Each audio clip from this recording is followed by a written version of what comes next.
Hello， 大家好。平時帶大家睇安裝好嘅實拍案例就睇得多啦。今日我帶大家嚟試裝區睇下我哋嘅試裝家私係點個樣嘅。事不宜遲 ，Let's go。Hello， 大家好。呢一個咧就係我哋經常會見到嘅上床下櫃嘅設計。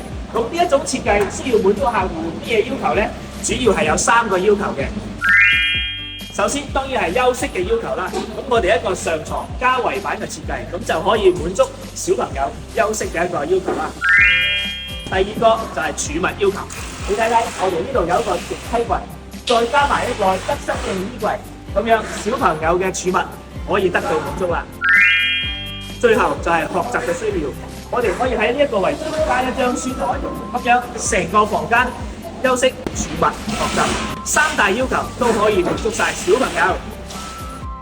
如果你想特別少少，可以參考下呢一個設計，佢一樣係上床橫放嘅衣櫃，再加個垂直嘅梯櫃，同埋一個延伸嘅書台，滿足3個要求之餘，完全根據你嘅戶型需求嚟做設計。其實試裝你就可以睇到我哋嘅家私到底靚唔靚啦。如果你有興趣嘅話，可以嚟我哋工廠睇下我哋嘅試裝㗎。